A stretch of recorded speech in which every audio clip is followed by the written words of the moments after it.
Magandang araw po sa inyong lahat.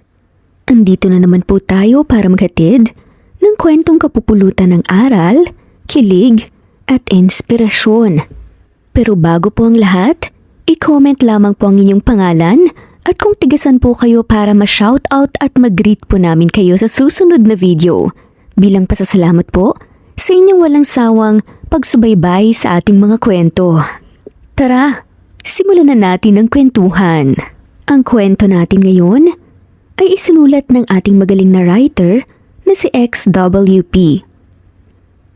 Nalaman ng babae na niloloko lang siya ng kanyang asawa at pinagpalit siya sa mas bata.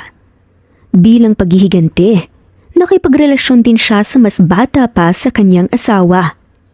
Buong akala niya simpleng nag-aaral lamang ang lalaking naging karelasyon niya. Laking gulat ng babae na isa pala itong bilyonaryo sa Pilipinas. Simulan na natin ang kwentuhan. Ako nga pala si Hara, 32 years old. 10 taon akong minahal ng aking asawa at ganun din ang ginawa ko sa kanya, si Michael. Kahit unti-unti niya akong sinisira. Hanggang sa pinagpalit niya ako sa mas batang babae at tuluyan akong iniwan. Dahil sa sakit, nakilala ko si Teron, isang lalaking mas bata sa akin na hindi ko akalaing babago pala sa buong buhay ko. Paano nga ba nagsimula ang magulo kong paghihiganti? Gabi na nang makarating si Hara sa kanilang bahay. Mabagal ang bawat hakbang habang hinihila ang pagod na katawan papasok sa loob. Tahimik ang buong bahay. Walang ilaw sa sala. Tanging liwanag lang mula sa labas ang pumapasok sa bintana. Michael? Mahina niyang tawag habang inilapag ang bag sa mesa. Walang sumagot. Napatingin siya sa orasan na nakasabit sa dingding. 11:00 na ng gabi. Late na naman siya. Bulong niya sa sarili. Sanay na siya. Ilang taon na nga rin ganito. Umuuwing lasing si Michael, minsan hindi pa nga umuuwi pero kahit ganoon, patuloy pa rin siyang naghihintay. Umaasa na baka isang araw, bumalik ang dating Michael na minamahal niya. Dahan-dahan niyang inayos ang hapag. Inilabas ang pagkain. Naghain ng 2 plato kahit hindi siya sigurado kung kakain nga ba ang asawa niya. Napatingin siya sa bakanting upuan sa harap niya. Bigla niyang napag-isip-isip na mas lalong lumalabo ang relasyon nila ni Michael. 10 taon na kaming kasal. Ganito ba talaga kapag matagal na? 10 taon. 10 taon na pagmamahal, pagtitiis at pag-asa. Kahit nakaka-divorce lang nila ni Michael para kay Hara, ay kasal pa rin sila. Alam ni Hara na ginawa lang yun ni Michael para tigilan siya ng mga taong pinagkakautangan nila. Yun lang ang tanging paraan ng naisip ni Michael. Hindi sana papayag si Hara, ngunit sinabi nga nito sa kanya na mag-asawa pa rin naman sila at walang magbabago. Kaya hanggang ngayon, naninirahan pa rin sila sa iisang bahay. Ngunit sa loob ng 10 taon na yun, isang bagay ang hindi nila nabuo. Isang anak. At yun ang bagay na unti-unting sumira sa kanilang relasyon. Napahawak si Hara sa tiyan niya. Hindi niya alam kung ilang beses na nga siyang umiyak dahil dito. Para bang pinagkakait sa kanya ang magkaroon ng anak. Kasalanan ko. Kung sana naging maingat ako. Bulong niya habang pinipigilan ng luha. Biglang naputol ang kanyang pag-iisip nang marinig ang malakas na pagbukas ng pinto. Napalingon siya kaagad. Sandaling naging masigla ang kanyang puso nang makita ang kanyang asawa. Pumasok si Michael. Halatang lasing.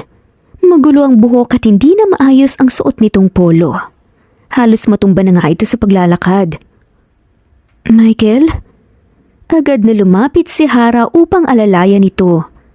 Ngunit bago pa nga niya mahawakan ng asawa, itinulak na siya nito palayo. Huwag mo kong hawakan. Tingin mo ba? Baldado ko ha? Sigaw nga nito at bakas ang inis sa mukha. Napatigil na nga lamang si Hara. Parang may kumurot sa puso niya sa paraan ng pagsigaw nito. Michael, kumain ka na muna. Nagluto ako ng paborito mo. Mahinang sambit ni Hara habang tinuturo ang hapag. Napatingin si Michael sa mesa. Ngunit imbes na matuwa, napangisi ito ng may halong pangungutya. Akala mo ba? Mabubusog ako dyan? Bakit ganyan na lang palagi ang pinapakain mo sa akin? Malamig nitong tanong. Nagugulhan nga si Hara. Ha? Anong ibig mo sabihin? Maayos naman ang pagkain ah. Napailing si Michael at humalakhak ng bahagya na ikinatigil ni Hara. Yan lang ba ang kaya mong ibigay? Tingin mo kakainin ko yan? Mapanuyang tanong nito. Saan mo ba ginagamit ang pera na binibigay ko sa'yo ha? Bakit ganito lang palagi ang pagkain? Para bang pinagdududahan nga siya nito. Nanginig ang labi ni Hara. Ramdam niya ang sakit sa bawat salitang binibitawan ng asawa. Ginagawa ko naman ang lahat, Michael ah. Alam mong may utang tayo kaya binabayaran ko. Mahina niyang depensa. At kasalanan mo yan. Hindi magiging ganito ang buhay ko kung sana tinulungan mo kong ayusin to. Ginagawa mo ang lahat, pero kahit isang anak hindi mo maibigay sa akin. Yun na lang ang tanging pakinabang mo, at hindi mo pa maibigay sa akin. Napataas ang boses ni Michael. Parang binuhusan ng malamig na tubig si Hara. Hindi niya inaasahan na babanggitin ulit yun ni Michael sa kanya. Napayuko siya at pilit pinipigilan ang pagpatak ng luha. Nangihina siya sa mga salitang binitawan ng kanyang asawa. Pasensya ka na. Sinubukan ko naman. Alam mo naman yun eh. Sinubukan? Biglang tumawa si Michael ng malakas. 10 taon, Hara. 10 taon na naging miserable ang buhay ko dahil pinili kita kaysa sa pangarap ko. Kaya wag na wag kang magrereklamo sa lahat ng desisyon ko. Napaatras si Hara sa lakas ng boses nito. Napayuko siya nang makitang pagsisisi ni Michael sa mga desisyon nito sa buhay. Alam ni Hara na siyang sumira ng buhay ni Michael. Kaya tinatanggap nito lahat ang mga hinaing ng lalaki. Kahit sigawan pa siya nito araw-araw. Anong klaseng babae ka? Kung hindi mo man lang magampanan ng pagiging asawa. Mariing tanong ni Michael, nakatitig ng diretsyo sa kanya. Hindi makasagot si Hara. Parang nawala ang lahat ng salita sa kanya. Dahan-dahan siyang lumuhod sa harap ng asawa.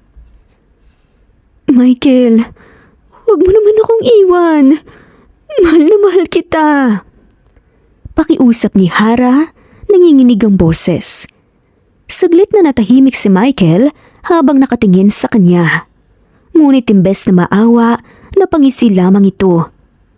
Losyang ka na. Nakakasawa kang tignan. Nanginig ang mga labi ni Hara at mariing napapikit. Hindi ka na tulad ng dati.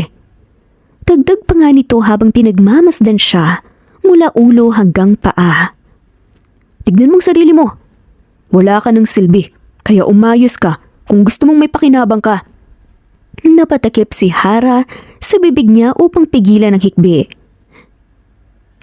Pero Michael, mahina niyang tawag. Ngunit tumalikod na si Michael at dire-diretsyong umakyat sa hagdan. Iniwan ni Hara na nakaluhod sa sahig at tanging may hinang hikbi lamang niya ang maririnig. Hindi niya alam kung gaano siya katagal na mananatiling nakaluhod doon. Napatigil nga si Hara sa harap ng salamin matapos umalis si Michael. Dahan-dahan niyang pinagmasdan ang sariling refleksyon. Ang dating makinis at maputing balat niya ay mas maputla na nga ngayon dahil sa pagod at puyat. May bahagyang maitim na bilog sa ilalim ng mga mata niya dahil sa mga gabing umiiyak siya ng mag-isa. Hindi na nga rin kasing ayos ng dati ang buhok niya na dati palaging pinupuri ni Michael. Hindi na siya ganun kaganda. In short, napababa ang tingin niya sa sarili. Suot niya ang lumang damit pambahay na ilang beses nang nalabhan. Bahagyang lumuwag na din ang katawan niya dahil sa stress at pagkawala ng gana sa pagkain nitong mga nakaraang buwan. Ito na ba ang dahilan? Ito na ba ang babaeng tinawag niyang losyang? Unti-unting nangilid ang mga luha niya habang nakatitig sa salamin. Naalala niya ang sarili niya nung bagong kasal pa lamang sila ni Michael. Palagi siyang nakangiti noon.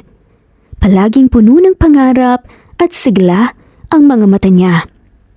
Pero ngayon, parang hindi na nga niya makilala ang babaeng nasa harapan niya.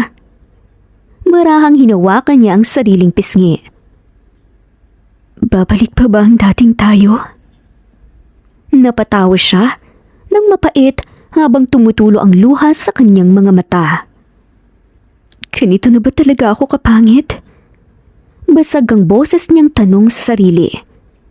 Ganito na ba talaga kawalang halaga para ipagbalit mo ako sa iba?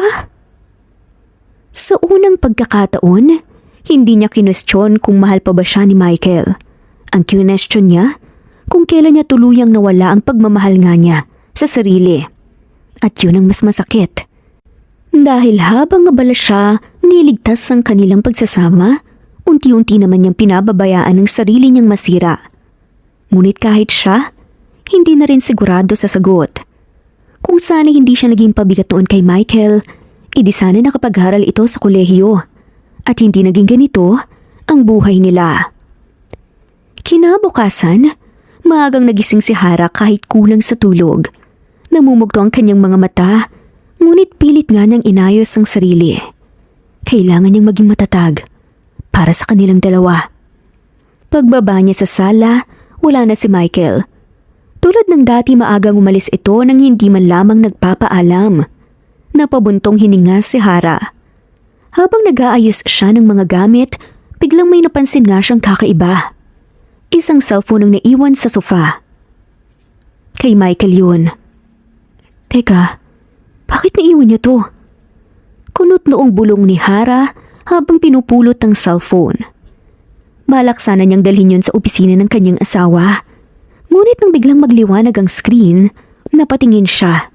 May pumasok na mensahe. Hindi niya sinasadyang basahin. Ngunit napatigil siya. Miss na kita. Sobrang saya ko sa ginawa natin kagabi. Sana samahan mo ulit ako mamayang gabi.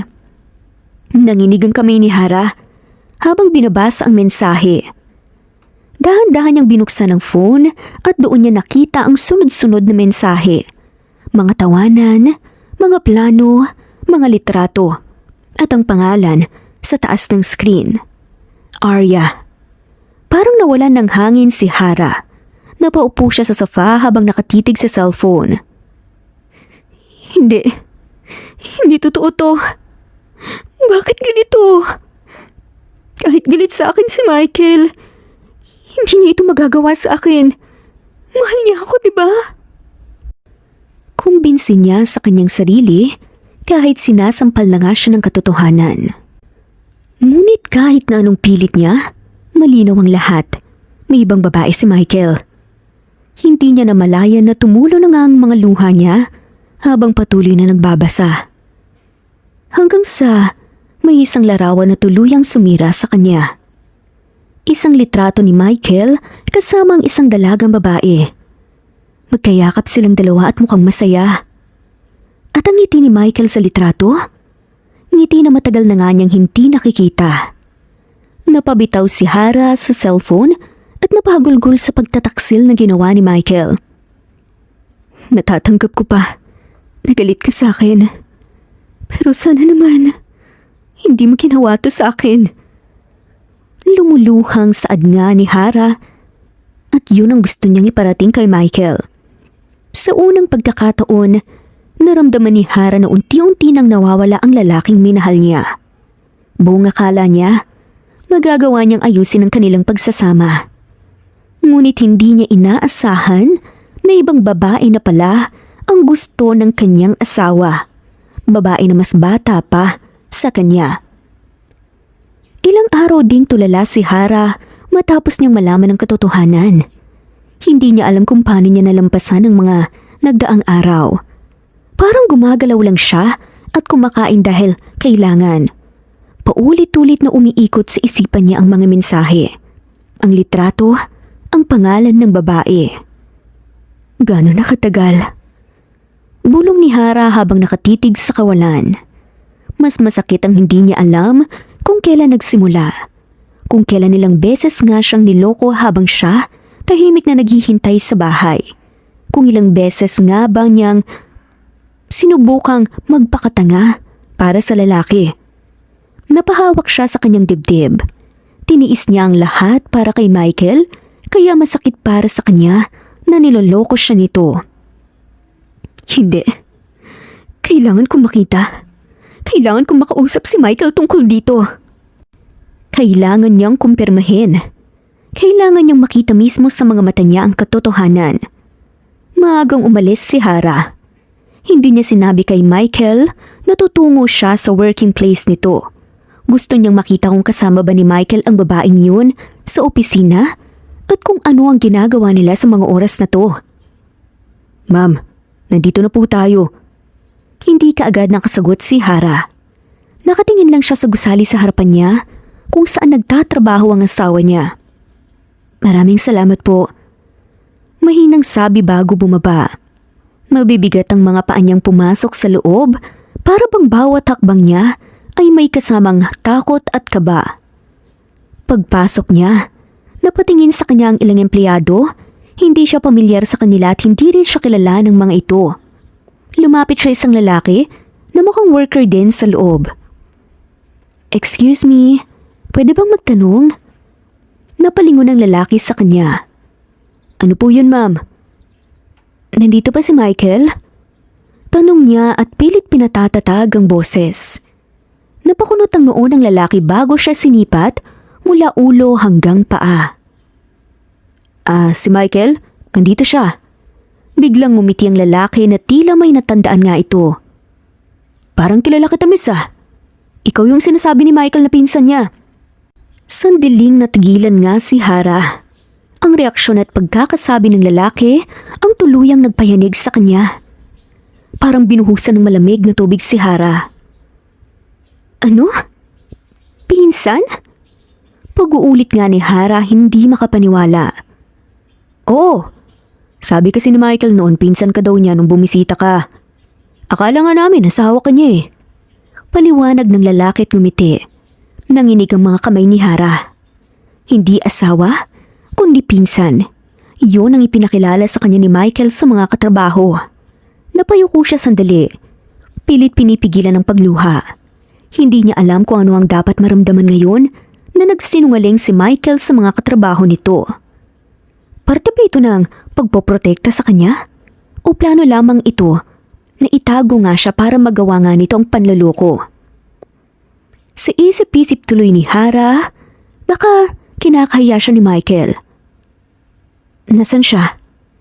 Mas naging mahina ang boses ni Hara dahil sa mga nalaman niya. Kung hindi nga siya pumunta dito, baka hindi pa nga niya nalaman ang katotohanan na tinatago siya ni Michael sa mga kakilala nito. Nasa office room niya, ma'am. Kasama si Arya. Lagi naman silang magkasama eh. Kasuwal na sagot ng lalaki na parabang sanay na. Nagpanting ang tenga ni Hara nang marinig ang pangalan ng babae. Ganun ba? Salamat. Mahina niyang sambit bago tuluyang iniwan ng lalaki. Dahan-dahan siyang naglakad papunta sa office room na tinutukoy ng lalaki. Habang papalapit siya, mas lalong bumibilis ang tibok ng puso niya. Parang gusto na nga nitong kumawala sa dibdib niya. Huminto siya sa harap nito. Nanginginig ang kamay niya habang nakahawak sa doorknob. Hara, kaya mo to. Bulong niya sa sarili. Dahan-dahan niyang tinulak ang pinto. At sa isang iglap, parang gumuho ang mundo niya. Isang malambing na boses ng babaeng halatang may ginagawang milagro habang binabanggit nito ang pangalan ng asawa niya, ang bumungad sa kanya. Napatulala si Hara nang makita ang dalawang mga mata niya. Nakita niya ang asawa sa loob nga ng opisina kasama ang ibang babae. Magkapatong at tila parehong nag-e-enjoy sa mga ginagawa nila. Pakiramdam ni Hara panaginip lang ang lahat at hindi si Michael ang nakikita niya ngayon. Hindi niya marinig ang sarili niyang paghinga. Kahit mga paa niya, hindi magawang gumalaw. Teka lang, hon. Baka may makakita. Mahinang sabi ng babae na si Arya. Walang papasok dito. Sagot ni Michael habang patuloy na ginagawa yun. Parang may matalim na bagay na tumusok sa puso ni Hara. Hindi na niya kaya. Ang bababoy niyo? Mga walang hiya kayo! Nanginginig ang boses ni Hara. Napahinto ang dalawa sa ginagawa. Agad na tinapan nga ng babae ang kanyang katawan. Dahil ang kanyang damit ay halos punit-punit na. Agad na palingon si Michael, bakas ang gulat sa mukha. Hara? Dali-dali itong kumalas at nagsuot ng damit. Ganon din si Arya at halatang nagulat din. Anong ginagawa mo dito? Tanong ni Michael at para bang walang ginawang kasalanan at kababalaghan. Ngunit hindi na napigilan ni Hara ang sarili. Anong ginagawa ko dito? Talagang tinanong mo pa ako kung anong ginagawa ko dito, Michael? Sigaw niya. Puno ng sakit at galit. Halos basag na nga ang boses ni Hara sa halo-halong emosyon. Lumapit siya at sinugod si Michael. Hinila ang damit nito. Paanong nagawa mo to sa akin? Kailan pa? Kailan ka pa naging ganito, Michael, ha? Kaya ba sobrang lamig mo na sa akin dahil may iba ka na pala? Sigaw nga ni Hara at halos maluha-luha na. Tumigil ka nga. Ang arte mo. Baka marinig ka ng mga tao nakakahiya ka. Inis na sigaw ni Michael habang tinutulak siya. Napaatras si Hara dahil sa mga malakas na pagtulak nito. Tumama ang likuran niya sa pader. Samantalang si Arya nakatayo lamang at bakas ang pagtataka sa mukha na para bang naguguluhan na. Han, sino siya? Anong ibig sabihin nito? Sandaling natigilan si Michael at tumingin ito kay Hara. Ex-wife ko siya. Ginugulo na naman niya ako. Gaya ng palagi niyang ginagawa. Malamig nitong sagot. Mas lalong nadurog ang puso ni Hara sa sinagot ni Michael. Umiiyak na napailing si Hara. Anong pinagsasasabi mo, Michael, ha? Asawa mo ko. Nagsasama tayo sa iisang bahay. Hindi tayo naghiwalay. Naputol ang mga salita ni Hara nang biglang sumabat si Michael. Hanggang ngayon, hindi pa rin talaga makaget over ang ex-wife ko sa akin. Pinatira ko na siya sa bahay dahil naawa ako sa kanya. Wala na siyang matirhan kaya hinayaan ko siya. Pero ginugulo pa rin niya ako. Huwag kang maniwala sa babaeng yan, babe. Tila ba walang pakialam at umaakta na parang biktima. Kumalma ang mukha ni Arya nang marinig yun ni Michael. Napailing si Hara.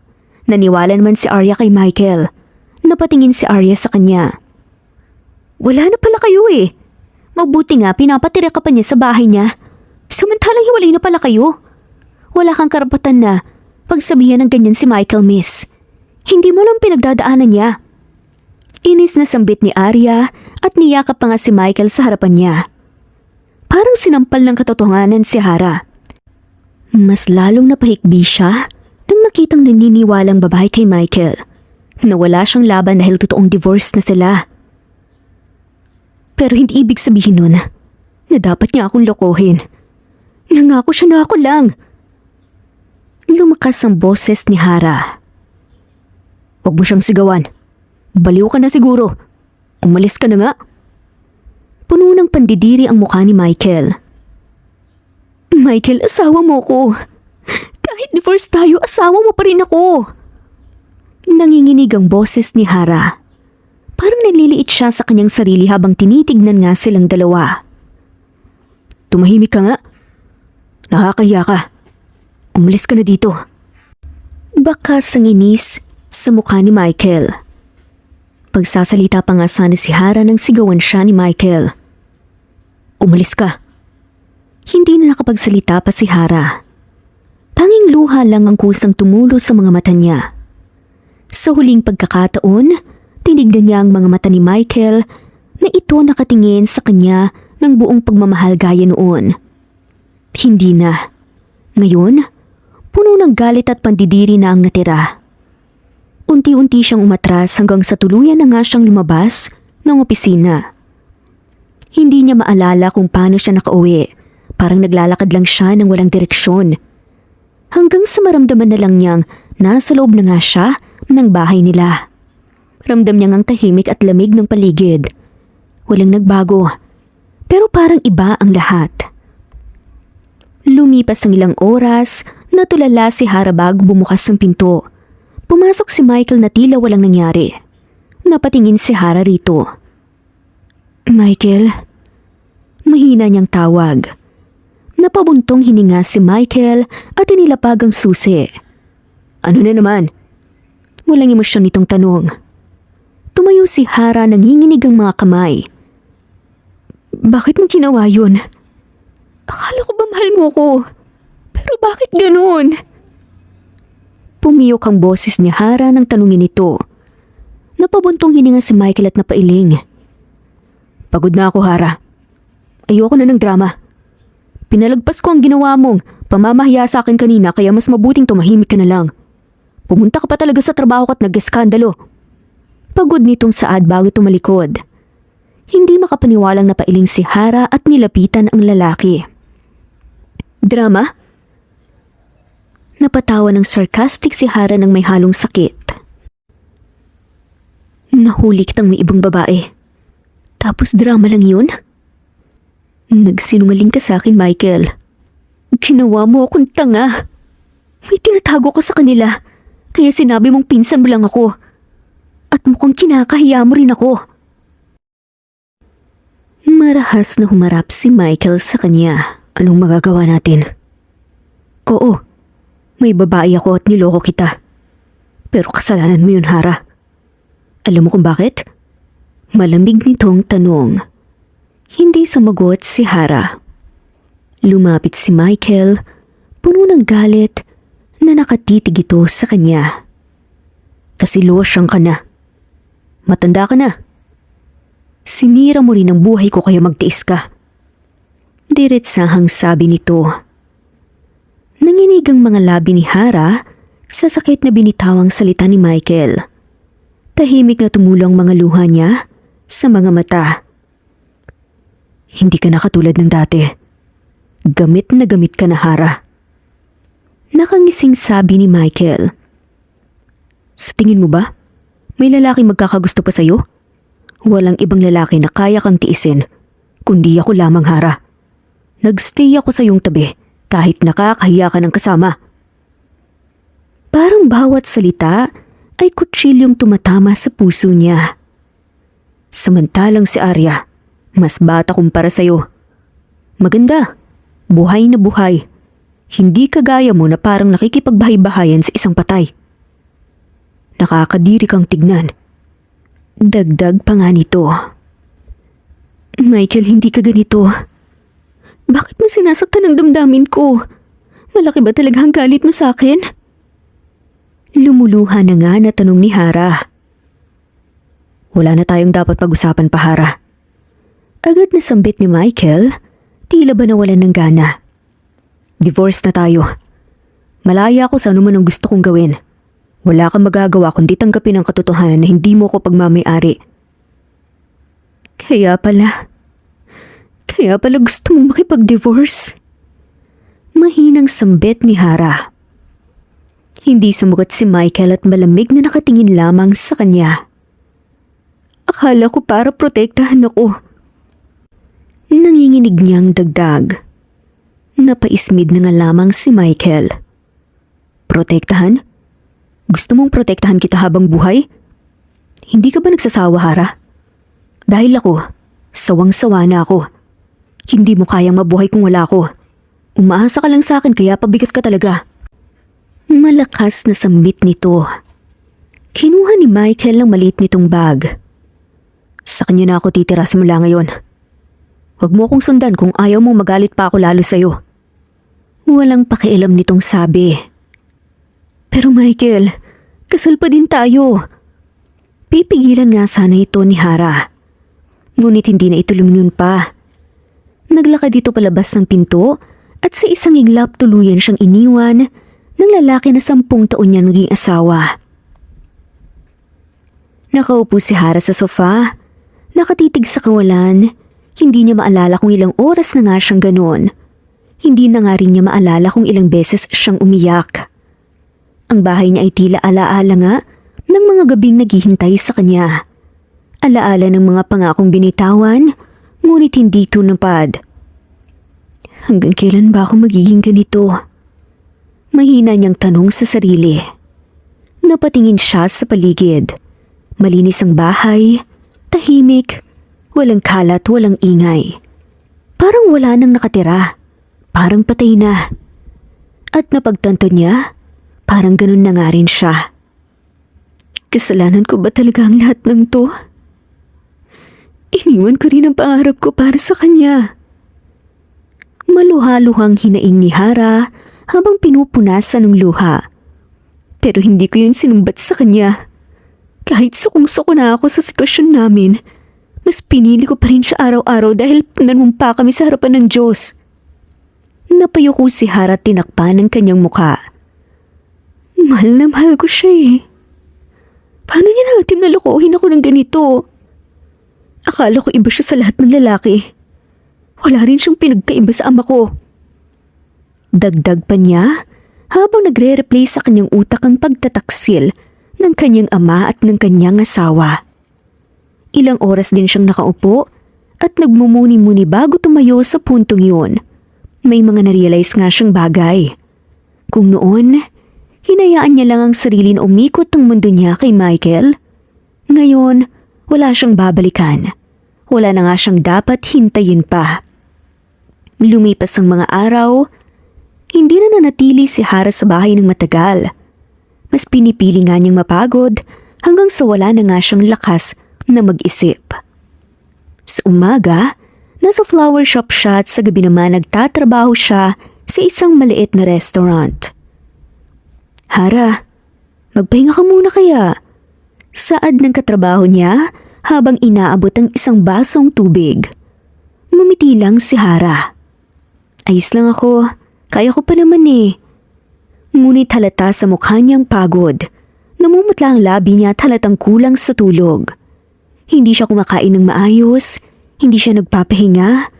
Para pang sinasadya niyang ubusin ang sarili niya para hindi na nga niya maalala si Michael.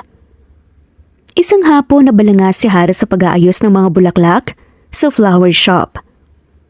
Mas sinasaktan mo ang sarili mo dahil sa panloloko niya. Ikaw ang nagiging talo sa inyong dalawa eh. Dahil siya, masaya sa ginagawa niya. At samantalang ikaw nagmumukmok. Payag ka ba dun?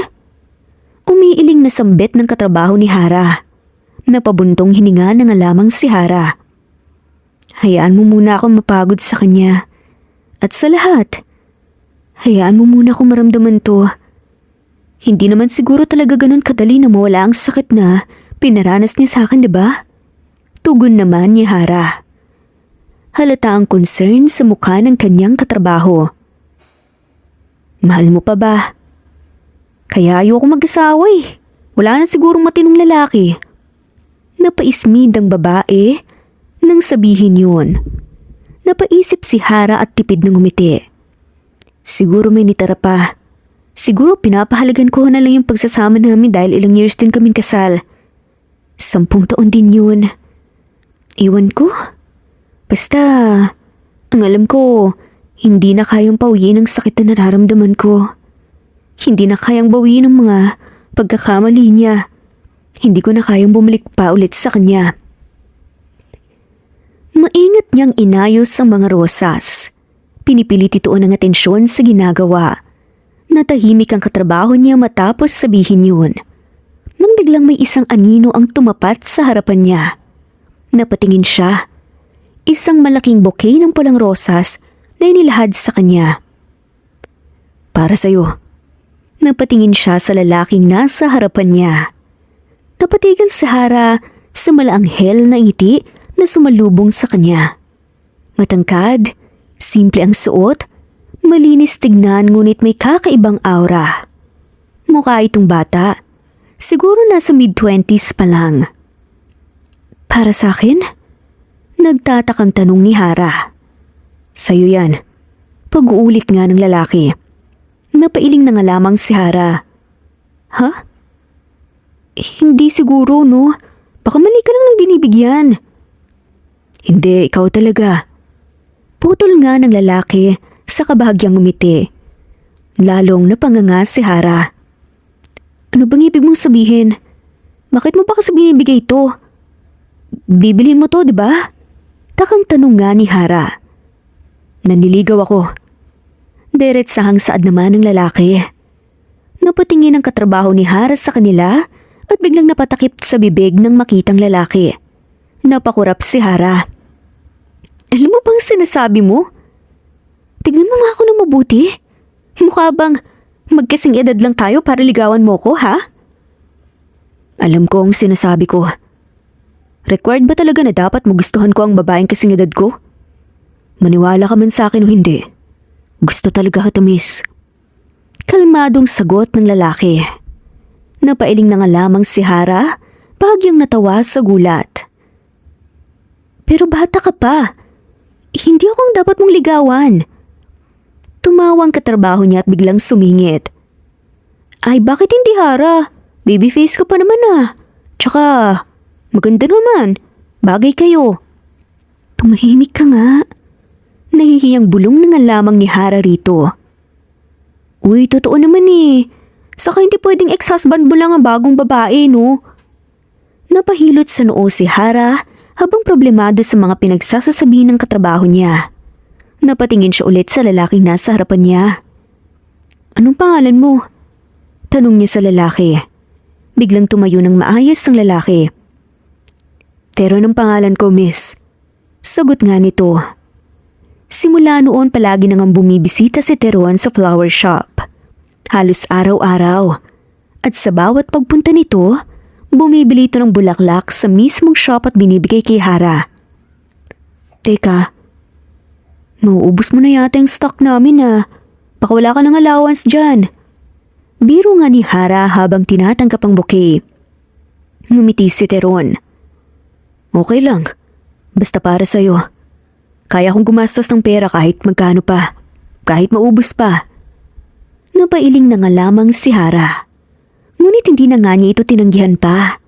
Hindi niya rin maintindihan kung bakit. Siguro dahil matagal na nga niyang hindi nararamdaman na may nagbibigay sa kanya ng ganito. Isang araw, napansin ni Teron na hindi kumakain si Hara. Hindi man halata sa mukha ni Teron, ngunit labis ang pag-aalala nito nang makita ang pagod na mukha nga ng babae. Namumutla ang labi habang nag-aasikaso ng mga bulaklak sa mga customer. Teka lang, babalik ako. Biglang sabi ni Teron. Ha? Bakit? Nagtatakang tanong niya. Hindi sumagot si Teron at biglang umalis. Pagbalik nito may dala na nga itong pagkain. Kumain ka. Anito habang inabot ang pagkain. Nawala ang pagtataka sa mukha ni Hara. Hindi na kailangan. Pero kailangan mong kumain. Hindi ko kayang makita kang pinapagod ang sarili mo dahil sa trabaho. Akong bahala sa'yo mamaya at sisiguraduhin ko na hindi ka maapektuhan sa mga ginagawa ko. Putol pa nga ni Teron, seryoso ang boses. Napatingin si Hara kay Teron. Hindi niya alam kung bakit nangihina nga siya sa mga tingin ng lalaki. Hindi siya sanay na may nag-aalala sa kanya. Salamat ah. Mahinang sabi na nga lamang niya bago kumain. Tahimik silang dalawa habang kumakain siya. Teka, hindi ka ba pumapasok sa school? Biglang tanong ni Hera. Napatingin nga si Teron sa kanya. Paano mo naman naisip na nag-aaral pa ako? Ewan, mukha ka kasing estudyante. Nasaan ba yung nanay mo ha? Bigla niyang tanong. Bahagyang ngumiti ng tipid si Teron. Hindi na ako nag-aaral. Saka wala na akong ina. Biglang sabi nga nito na ikinatigil ni Hara. Ganun ba? Pasensya ka na. Matagal na. Wala na rin akong kinikilalang ama. Sanay na ako mag-isa kaya huwag kang malungkot dyan. Natahimik si Hara. May kung anong awa ang napasikip nga sa dibdib niya. Ngunit ayaw nga niyang ipakita yun kay Teron. Mag-isa ka lang? Tumango si Teron. May trabaho na ako. Sakayos naman na ako. Ikaw na lang ang kulang. Biglang hirit ni Teron na ikinataas ng kilay ni Hara. Kaya naman natawa na nga lamang si Teron at hindi na nga rin napigilan ni Hara ng umiti habang pinagmamasdan si Teron. Hindi alam ni Hara kung ilang taon na si Teron pero ramdam nga niyang marami itong pinagdaanan at matured na nga rin mag-isip. Simula nun mas lalo nga niyang pinansin ang binata. Hindi niya alam kung bakit, pero parang gusto nga niya itong samahan. Ayaw niyang maranasan ito ang pakiramdam ng pagiging mag-isa. Gusto niya itong i-enjoy ang pagiging binata. Lumipas ang mga araw, mas naging malapit sila sa isa't isa. Sa una parang kapatid lang ang turing niya dito. Ngunit hindi nagtagal, nagbago yun. Hindi niya namalayan kung kailan nagsimula. Isang gabing magkasama sila, tahimik na nag-uusap. Hindi alam ni Hara kung paano naging mabilis ang pangyayari.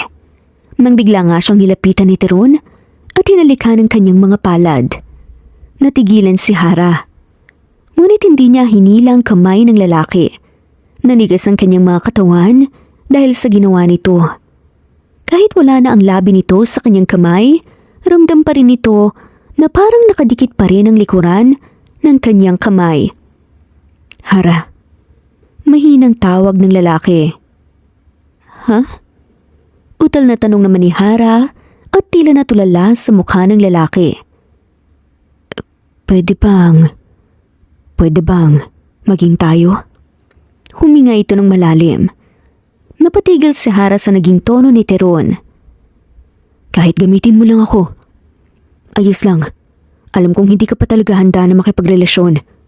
Pero hayaan mo sana ako na mahalin ka. Kahit hindi mo pa magawa na mahalin ako. Dagdag pa nga ni Teron at napakagat na nga lamang sa sariling labi sa takot na ma-reject niya ito.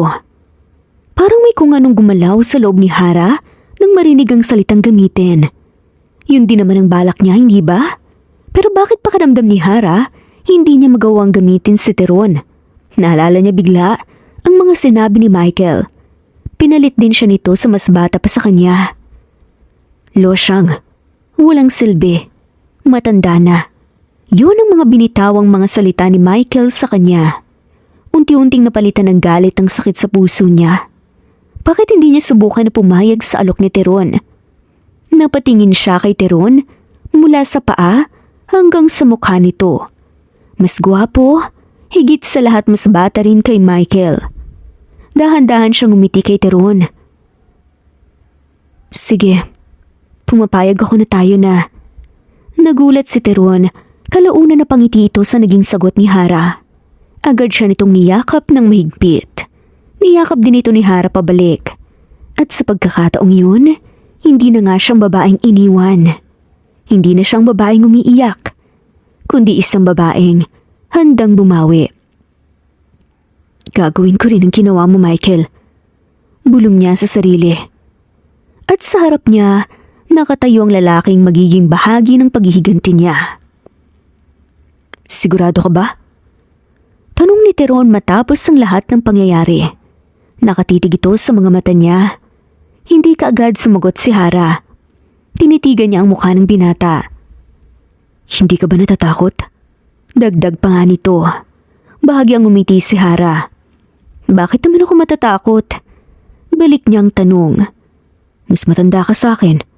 Nung nakaraan, nag-aalala ka pa sa sasabihin ng iba sa atin, diba?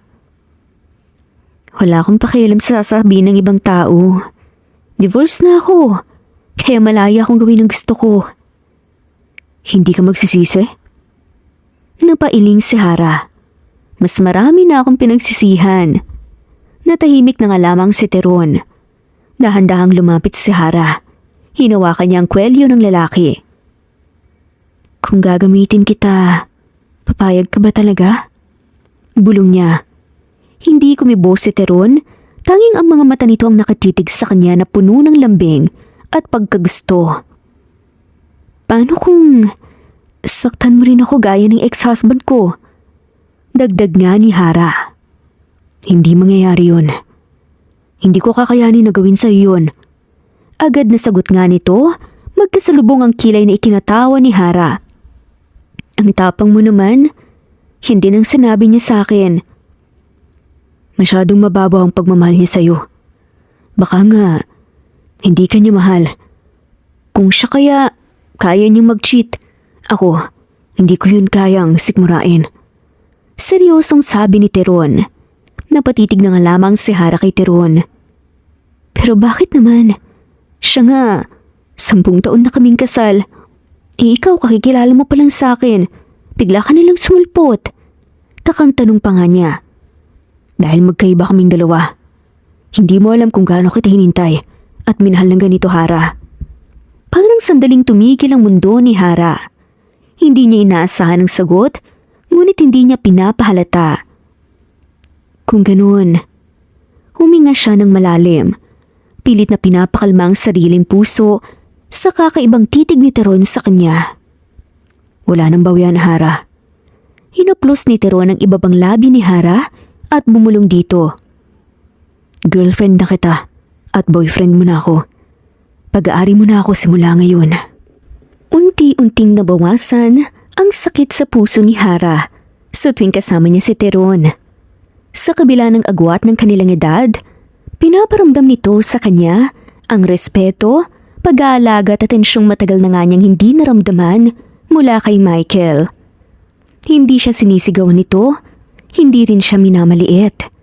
Sa halip, palagi nitong pinaparamdam na mahalaga siya. Kasalukuyan silang nasa labas ng flower shop habang break time ni Hara. Umuulan ng mahina at tahimik lang ang paligid. Tinanggap ni Hara ang kape sa katipid ng umiti. Hindi ka ba napapagod kakasunod sa akin? Of course not. Mas gusto kong pagod ako kaysa hindi kita nakikita. Diretso nitong sagot. Napailing si Hara habang umiinom ng kape upang maitago ang pagngiti. Hindi niya maintindihan kung bakit parang unti-unting gumagaan ang pakiramdam niya sa tuwing kasama niya ang binata. Pakiramdam niya, buhay siya. Hindi tulad noon, na para siyang nakakulong sa paulit-ulit na sakit. Anong iniisip mo? Tanong ni Teron habang napansing nakatulala ang babae. Nakatingin si Hara dito. Wala naman. Sobrang grateful lang kasi talaga ako na nakilala kita. Nakangiting sagot niya. Nanlalaki ang mga mata ni Teron at kalaunan na pangiti na rin. Tahimik lang itong umupo sa tabi niya.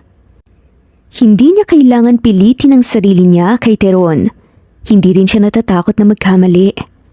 Dahil ramdam niya, natanggap siya kung anuman ang meron siya. Ilang araw matapos noon, dumaan si Hara sa isang boutique store habang pauwi galing trabaho. Napahinto siya nang makita ang manikin sa loob na nakasuot ng simpleng puting dress. Matagal na simula nang bumili siya ng bagong damit para sa sarili niya. Kadalasan kasi, inuuna niya si Michael noon. Mga gastusin, mga utang, kaya naman halos luma na ang karamihan ng damit niya. Napabuntong hininga siya at alis na nga sana nang may lumapit na sales lady. Miss, tawag nga nito. Ako po? Nagulat nga si Hara. Opo, may free dresses po kayo ngayon. Baka gusto niyo pong subukan. Masayang saad nga ng sales lady. Napatitig lamang si Hara. Free? Tumango kaagad ang sales lady. Opo, free po sa lahat ng dadaan po sa shop namin.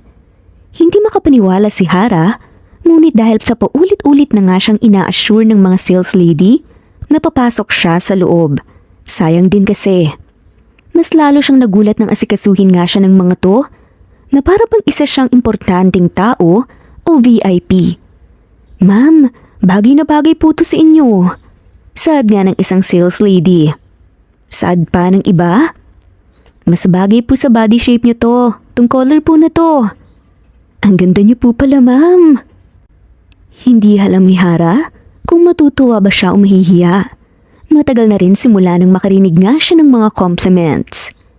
Hanggang sa mapatayo nga siya sa harap ng salamin habang suot ang isang simpleng beige dress. Napatitig siya sa sarili niya. Parang matagal na nga niyang hindi nakita ang ganitong bersyon ng sarili niya. Mas maayos, mas magaan tignan, hindi mukhang miserable. Maganda ka naman talaga, Hare. Mahina niyang bulong sa kanyang sarili. Sa pagkakataong yun, nagkaroon siya ng pagmamahal sa kanyang sarili. Pagka-uwi niya ng gabing yun, halos hindi mawala ang saya niya habang hawak ang mga paper bag. Teron! Tawag niya pagkapasok sa bahay. Agad namang napalingon nga si Teron mula sa kusina. Napatigil ito nang makitang masayang mukha ni Hara. Anong nangyari? Mukhang masaya ka. Nakangiting tanong nga ni Teron. Masayang lumapit si Hara sakay pinakita ang mga paper bag. Binigyan ako ng free dresses. Bahagyang natahimik si Teron bago ngumiti. Talaga? Oo, hindi nga ako makapaniwala. Tignan mo. Isa-isang pinakita ni Hara ang mga damit habang si Teron ay tahimik lamang na nakatingin sa kanya. Ngunit sa loob-loob nito, halos gusto na nga nitong tawanan ng sarili. Hindi kasi alam ni Hara na siya lang naman ang nagbayad ng mga dresses nito. Alam kasi ni Teron na tatanggihan nito ang mga regalo niya, kaya naman nakaisip siya ng ibang paraan para mabigyan ang girlfriend niya. Habang abala si Hara sa mga damit, bigla siyang niyakap ni Teron mula sa likuran. Bagay na bagay lahat sa'yo. Ang ganda mo talaga. Mahinang bulong ni Teron sa tenga ni Hara. Bago pa lumingon si Hara, ay agad itong hinalikan ni Teron sa mga labi.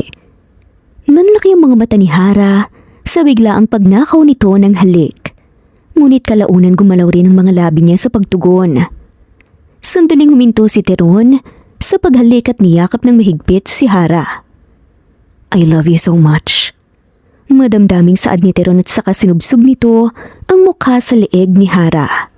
Parang doon pa lang nagising si Hara matapos siyang baliwin ni Teron sa mga halik at matatamis nitong mga salita. Gusto rin kita. Saglit na naging blanko ang utak ni Hara, pero ang puso niya nagsalita na. Si Teron hindi rin maalis ang tingin sa kanya. Ngumiti ito na tila sapat na may nararamdaman siya rito. Kinabukasan, nadatna ni Hara si Teron na tila may tinatago nga sa likuran nito. Ano yan? Nagtatakang tanong ni Hara. Ngumiti si Teron, sakay nilabas ang isang kahon. Para sa'yo. Napakunot ng noo si Hara. Ano na naman to? Ikaw talaga ang dami mong pakulo palagi. Nanalo ako sa loto eh. Diretsong sabi ni Teron. Nagtatakang tinignan siya ni Hara bago binuksan ng kahon. At halos mabitiwan niya yun sa gulat. Cellphone? Gulat nga niyang bulalas habang hawak ang bagong cellphone. Hindi alam ni Hara kung anong model yun ngunit halatang mamahalin. Teron, masyado naman yata to. Napakamot naman si Teron sa batok. Hindi naman. Tsaka gusto kong may maayos kang cellphone para matawagan mo ko kung kailangan ka. Pero Teron, sige na. Tanggapin mo na ang regalo ko. Sige ka, malulungkot ako. Umaktong nalulungkot si Teron. Hindi alam ni Hara na isang iPhone ang cellphone nito na galing sa pera ni Teron. Dahil ang totoo, ipinabili niya yun sa bodyguard nga niyang si LJ kanina. At halos magreklamo pa ang lalaki dahil sa sobrang aga nitong pinupunta sa muhol. Boss, 6:00 pa lang umaga oh. Reklamo nga ni LJ kanina. Manahimik ka nga. At bilan mo ako ng iPhone 17 Pro Max. Fully paid. Malamig na sagot lang ni Teron noon. Ngayon nakatitig siya kay Hara na parang batang masaya na natanggap ang regalo. Bigla siyang niyakap ni Hara. Salamat Teron na. Dapat akong nagre-regalo sa'yo eh. Dahil mas matanda ako sa'yo. Mahina nga nitong sabi. Sandaling natigilan si Teron at dahan-dahan nitong niyakap pabalik ang babae. At sa simpleng yakap na yun, mas lalo lamang lumalim ang nararamdaman niya para kay Hara. Samantalang si Hara, hindi niya namamalaya na unti-unti na nga rin siyang nahuhulog. Hindi na lang paghihiganti ang nararamdaman niya kapag kasama si Teron. May kung anong mas malalim pa sa nararamdaman niya ngayon na hindi pa nga niya mapangalanan. Na parang mas higit pa kaysa sa paghihiganti. Ngunit isang gabi, biglang nagbago ang lahat. Pauwi na si Hara galing sa restaurant nang may humintong van sa harap niya. Hindi pa man siya nakaka-react ay may humablot nga kaagad sa kanya. "Bitawan niyo ako! Sino kayo, ha?" Sigaw nga ni Hara habang nagpupumiglas. Ngunit mabilis siyang hinila paloob ng sasakyan at tinakpan ang bibig niya. At tuluyan na nga siyang nawala ng malay. Nang magising si Hara, malamig na silid ang bumungad sa kanya. Malakas ang tugtog mula sa labas. May amoy ng alak at sigarilyo. At mas lalong lumakas ang kaba niya nang makita ang mga babaeng halos mahubad nga ang kanilang kasuotan. Gising na pala siya. Napalingon si Hara sa babaeng lumapit sa kanya. "Ano to? Nasaan ako? Bakit dinala niyo ako rito, ha? Hindi ko kayo kilala." Natatakot niyang tanong pero pilit nga niyang tinatapangan ng sarili. "Nasa bar ka. Kung gusto mong mabuhay, sumunod ka sa amin." Malamig na sagot ng babae. Nanlaki ang mga mata ni Hara. "Hindi. Puwiin niyo ako. Hindi ko gustong ginagawa niyo sa akin." Ngunit walang nakinig sa kanya. Sa sandaling yun, si Teron ang naisip niya. Tila yun ang nagiging pag-asa niya at nagiging dahilan para lumaban siya. Dalawang babaeng humawak sa mga braso niya para pigilan siya sa pagtakas. "Bitawan niyo ako, sabi!" Umiiyak na sigaw na nga habang pilit na nagpupumiglas. Ngunit sa pilitan siyang pinalitan ng maikling damit. "Ano ba? Sabing ayoko nito eh!" Ngunit wala na nga siyang kawala dahil nagawa na nga nilang pagbihisan siya ng maiksing damit na halos kita na nga ang mga kaluluwa niya. "Tumahimik ka kung ayaw mong masaktan." Malamig na saad ng lalaki na mukhang bouncer ng bar. Malaki pa talaga ang tiyan. Nanginig ang buong katawan ni Hara habang pinapaupo siya sa couch kasama ang ilang lalaki. Halos madiri nga siya sa maramdaman nga nang makita nga ang kamay ng isang matandang lalaki sa hita niya. "Maganda ka pala, miss. Kanina ka pa namin hinihintay. I-entertain mo naman kami, oh." Nakangising saad nga nito at parang nakainom na. Napaatras si Hara, ngunit hinawakan kaagad siya ng lalaki. "Please, huwag po." Lumuluha niyang pakiusap. Tila anumang oras ay magagawa na nga ng mga lalaki ang ninanais nila sa kanya. Nang biglang, hinawakan ng lalaki ang baba niya. Sa kapilit na, inilapit nga ang mukha nito sa kanya.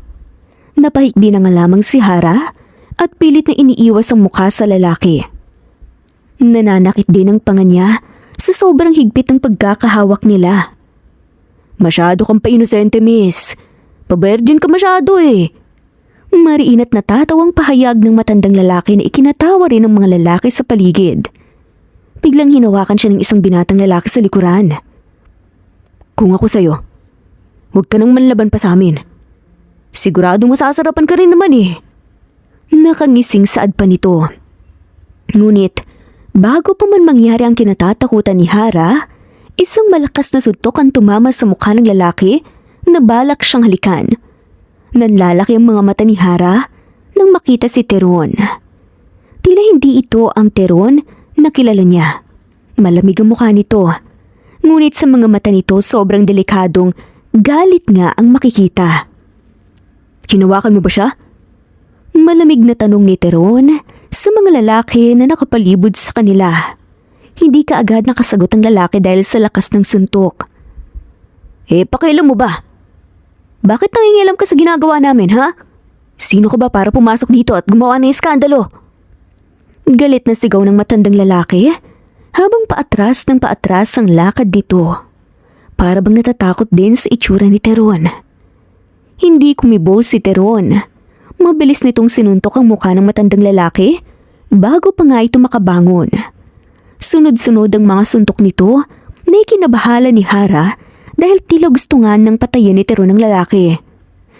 "Teron, sandali lang!" Gulat na sigaw ni Hara. Ngunit tila hindi siya narinig dito. Napaatras ang ibang tao sa paligid habang walang awang binubugbog ni Teron ng lalaki. Walang pumigil dito dahil tila alam nilang wala nga silang laban sa malaking katawan ni Teron. "Teron, tama na!" Umiiyak na sigaw ni Hara. Kahit nanginginig ang katawan ni Hara, Lakas loob na pinigilan niya ang braso nito. Huminga ng malalim si Teron, saka marahas na tumingin sa paligid. Sandaling kumalma ito nang makita ang takot na mga mata ni Hara. Lumayas na kayong lahat. Kung ayaw niyong sumabog ang lugar na to, kasama kayo. Malamig na sabi ni Teron. Takot na takot sa kanyang mga tao, lalo na ang mga babae. Agad na kumaripas ng takbo ang mga to. Agad siyang binuhat ni Teron palabas. Mahigpit na napayakap nga si Hara rito habang nanginginig pa rin sa takot. Sa isip-isip niya, baka hindi nga siya nakalabas ng ligtas kung hindi dumating si Teron para iligtas siya. Paglabas nila, agad siyang isinakay ni Teron sa isang mamahaling sasakyan. Hindi yun simpleng kotse. Doon na nagsimula na magtaka kung paano nalaman ni Teron na nasa bar siya at ang mga lalaking nasa paligid niya. Lahat nakayuko kay Teron. Boss, nandito ng mga pulis, umalis na tayo. Seryosong sambit ng mga armadong lalaki. Mas lalong naguluhan si Hara. Agad na pumasok si Teron, kasama siya sa backseat ng kotse habang umaandar ang kotse, tahimik lang si Teron at pinapahira ng mga luha niya. May ginawa ba sila sa'yo? Malamig nga na tanong nito. Napailing ka agad si Hara. Doon lang bahagyang lumuwag ang panga ni Teron. Marinang mga tingin nito sa kabilang bahagi ng kotse. Pasensya ka na at nahuli ako ng dating. Mahinang paumanhin ni Teron. Napatingin sa Hara rito. Bakit ka ba nagsasorry? Wala ka namang kasalanan eh. Tahimik si Teron sandali bago nga siya tinignan. Dahil kasalanan ko kung bakit ka nadamay. At sa gabing yun, tuluyan ang sinabi sa kanya ni Teron ang katotohanan sa pagkatao nito. Hindi simpleng lalaki si Teron. Isa pala itong batang CEO. Tagapagmana lang naman siya ng isa sa pinakamalaking kumpanya sa bansa. At ang taong nagpakidnap sa kanya ay ang sariling kapatid nito na si Tarzan. Teron, hindi siya makapaniwala habang nakatingin sa lalaking katabi niya. Hindi niya kalain na bigating tao pala si Teron. Hara, matagal na kitang kilala.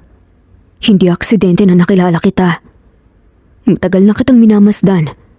Bago mo pa ako makilala. Gusto na kita noon pa man. Kaya gagawin ko ang lahat para mapasakin ka. Mahigpit nitong hawak sa manibela. Sa sandaling yun, hindi alam ni Hara kung matatakot ba siya o hahayaan ang puso niyang tumibok pa rin sa binatang nasa tabi niya. Pagdating nila sa bahay ni Hara, halos hindi pa rin humuhupa ang panginginig ng katawan nito. Mahigpit pa rin ang hawak niya sa damit ni Teron habang pababa sila ng sasakyan. Pakiramdam ni Hara ay anumang oras ay babalik ang mga lalaking dumukot sa kanya. Para siyang natroma. Hara, mahina ngunit puno ng pag-aalalang tawag ni Teron. Napakurap si Hara at pilit ng umiti. Pasok muna tayo. Sandaling natigilan si Teron sa sinabi niya. Tila hindi nito inaasahan na yayayain niya na manatili matapos niyang malaman ang lahat tungkol dito. Ngunit kalaunan ay tahimik din itong sumunod. Pagkapasok sa loob ng bahay agad na bumungad kay Hara ang katahimikan. Naramdaman na nga lamang bigla ni Hara ang mahigpit na yakap ni Teron mula sa likuran. Nagulat siya ng bahagya. Mainit ang katawan nito. Naramdam niya ang bigat sa paghinga ni Teron sa kanyang batok. Pasensya ka na. Pasensya ka na dahil naglihim ako sa iyo at nilihim ko ang halos lahat. Natahimik si Hara habang nakatitig sa kawalan. Unti-unti niyang hinawakan ng kamay ni Teron na nakapulupot nga sa kanya. Totoo, nasaktan ako. Pakaramdam ko kasi niloko mo pa rin ako. Mahinang ani nga ni Hara. Bahagyang humigpit ang yakap ni Teron. Sa sandaling yun nakaramdam ito ng takot at pagkabahala. Pero, mas nangingibabaw yung saya na dumating ka. Nanginginig ang boses ni Hara habang unti-unting namumuo ulit ang luha sa mga mata niya. Dahan-dahan siyang humarap kay Teron. Namumula ang mga mata niya habang pilit nang umingiti. Sakit, takot at saya ang nararamdaman ni Hara ngayon. Kung hindi ka dumating, Baka hindi ko na alam kung anong nangyari sa akin. Agad na nagdilim ang mukha ni Teron sa naalala. Hindi ko hahayaang mangyari ulit yun. Mananagot si Tarzan sa ginawa niya sa'yo. Madiin nga nitong sabi. Kitang-kita ni Hara ang mukha nito. Teron, mahina niyang tawag. Napatingin ang binata sa kanya. Huwag mong hayaan na. Lamunin ka ng galit. Ayoko na mo'y mangyaring masama sa'yo. Sandaling natigilan si Teron. Parang may kung anong lumambot sa mga mata nito habang nakatitig sa kanya. At bago pa makapagsalita si Teron, dahan-dahang niyakap ito ni Hara paharap. Kasabay nun ang marahan niyang paghalik sa labi nito. Nagulat si Teron, ngunit mabilis ding tumugon sa malambot niyang labi. Mas lalong naging mahigpit ang yakap nito sa kanya. Tila ba natatakot itong mawala siya. Hara, paus nga nitong bulong sa pagitan ng mga halik. Hindi alam ni Hara kung bakit parang doon lang siya tuluyang kumalma. Sandaling nakalimutan niya ang takot na nararamdaman sa mga lalaki na muntikan na nga siyang pagsamantalahan. Sa mga bisig ni Teron, sa paraan ng paghawak nito sa kanya na para bang mahalagang mahalaga siya. Unti-unting lumalim ang kanilang halikan. Napasinghap si Hara nang maramdaman niyang hinaplos ni Teron ang hubad niyang hita. May iksi pa rin kasi ang suot nga niyang damit mula sa bar. Ang ganda mo. Pause nga nitong sabi habang nakatitig sa kanya. Pero ayoko may ibang tumingin sa'yo ng ganun. Namula ang mukha ni Hara sa sinabi nito. Hindi nakaramdam ng pandidiri si Hara dahil alam niyang ligtas siya kay Teron. Ngunit hindi na nga siya nakasagot pa nang muli siyang halikan ni Teron. Dahan-dahan siyang inalalayan nito papunta sa kwarto. Hindi niya alam kung paano sila napunta sa kama. Ang alam lang ni Hara, sa bawat halik at haplos ni Teron, unti-unting nawawalang takot na bumabalot sa kanya kanina. Sa akin ka lang. Bulong nga ni Teron habang marahang hinahalikan ng balikat niya. Ako lang ang pwedeng makakita sa'yo ng ganito.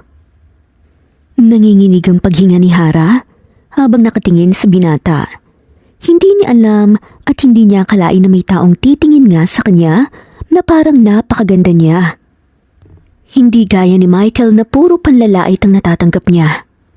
Ngunit wala na nga siyang pakialam sa dating asawa. Dahil ang kagustuhan niya ngayon ay makasama at maramdaman si Teron. Mahal na mahal kita, Hara. Pabulong na saad ni Teron habang hinahaplos ang mukha niya.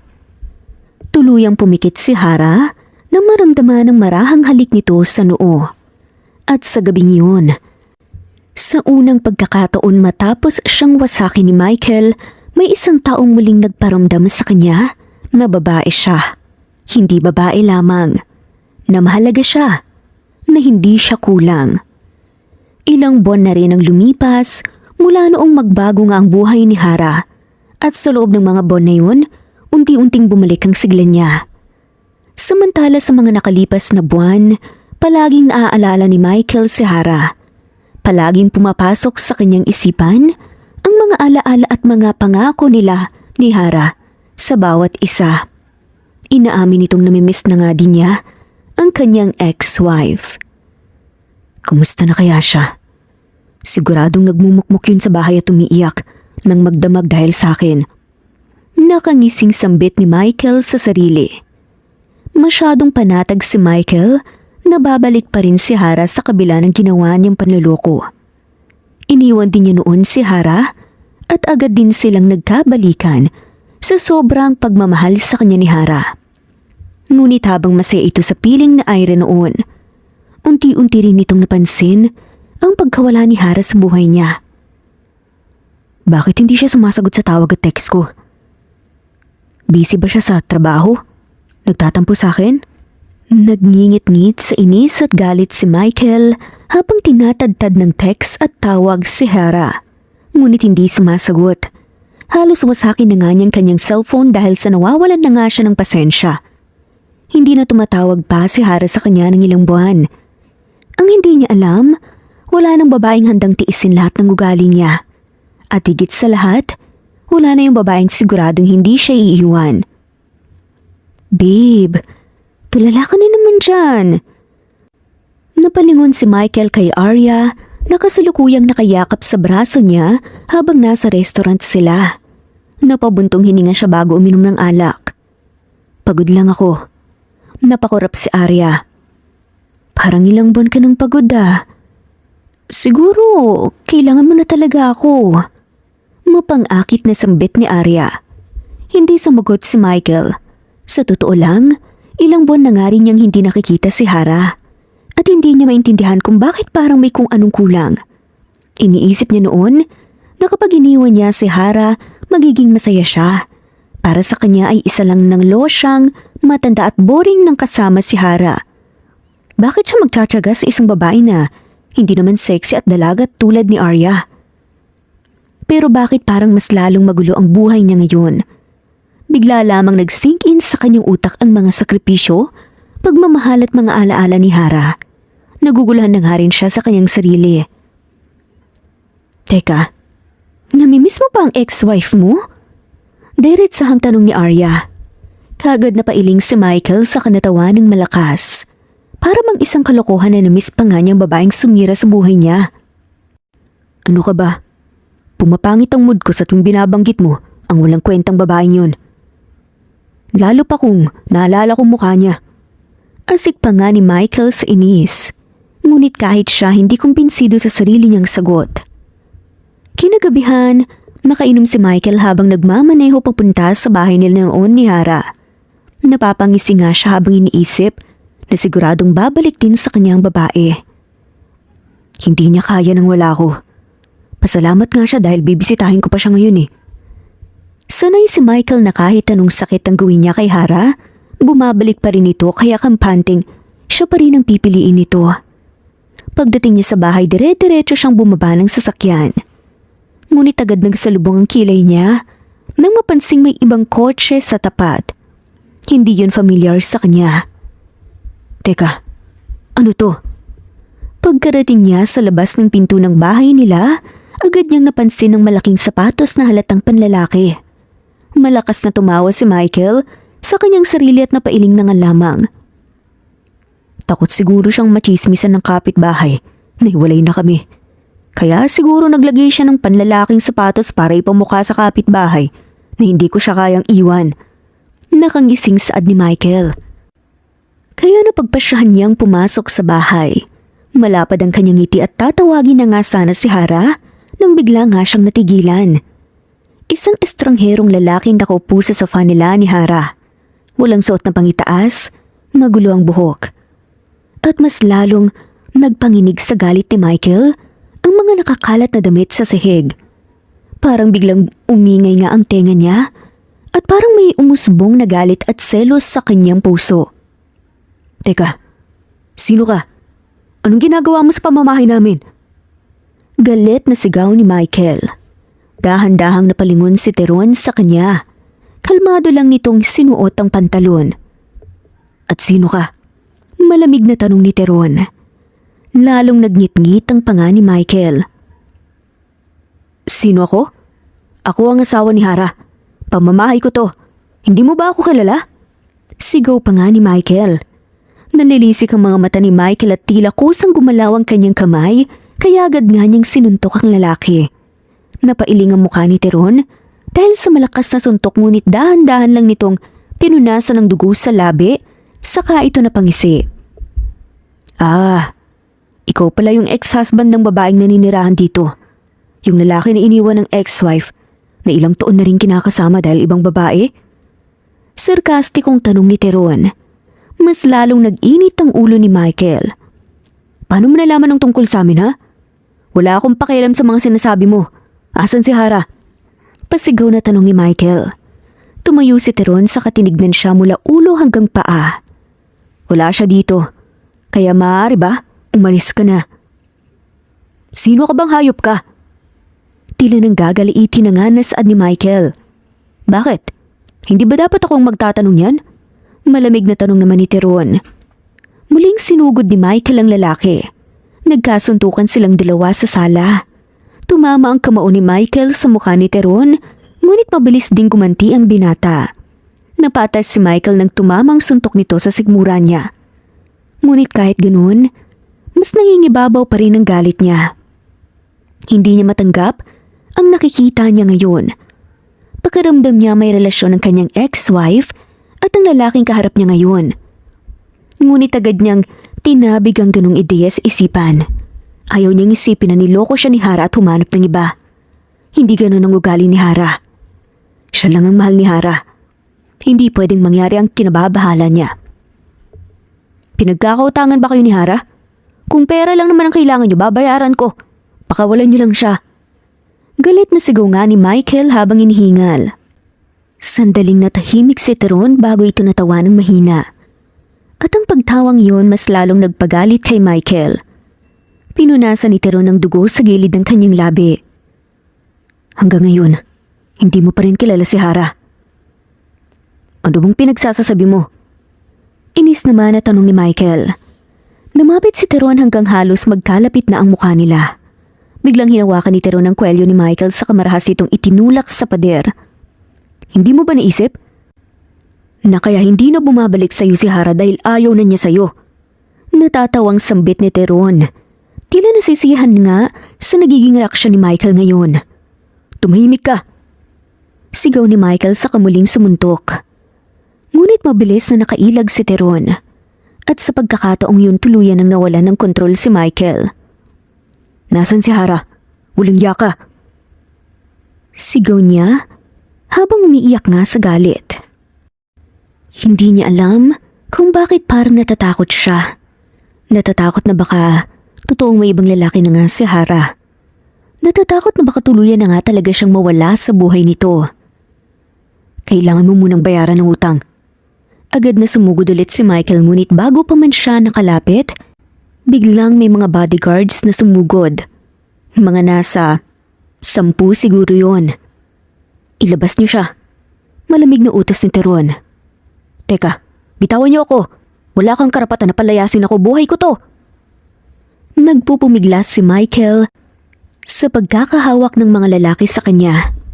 Ngunit wala siyang laban sa mga bodyguards. Kahit anong gawin niyo sa akin, hindi ko kayo titigilan hanggat hindi ko nakikita si Hara. Pagpupumiglas nga muli ni Michael. Ngunit lalo lamang napangisi si Teron. Huli ka na. At tuluyan ang kinaladkad palabas si Michael. Sa kabilang banda, kasalukuyang pauwi si Hara galing trabaho. Pagkapasok niya sa bahay agad na nagsalubong ang kilay niya nang makitang magulo ang sala. At higit sa lahat, may sugat si Teron. Teron? Mabilis siyang lumapit dito. Nagulat si Hara nang makitang dugo sa labi nito. Ano naman ginawa mo? Bakit sugutan ka? Saan galing to, ha? Nag-aalalang tanong niya habang hinawakan ang mukha nito. Tahimik lang si Teron habang nakatingin sa kanya.